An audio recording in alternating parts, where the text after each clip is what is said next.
আবার খুব সুন্দর করে গজারটা যেন উপস্থাপনাই করলো আমাদেরকে দেখানোর জন্য। আলহামদুলিল্লাহ দেখলাম, এবং যারা এখনো সোনালী গজার দেখিনি তারা অবশ্যই আমার ভিডিওটা শেয়ার করে দিবেন যেন সবাই দেখতে পারে। ধন্যবাদ সবাইকে। আম্মু, এই সোনালী গজারটা দেখি তোমার কেমন লাগছে? অনেক ভালো লাগতেছে। কই গজারটা? কই? ওই জায়গায় গেছে না?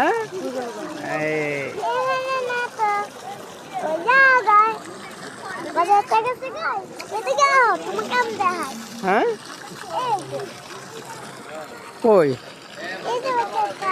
এই যে না, ও কোথায়? ওই যে সোনালী গজার। গজারটা আসলে যত আমি ক্যামেরা নিচ্ছি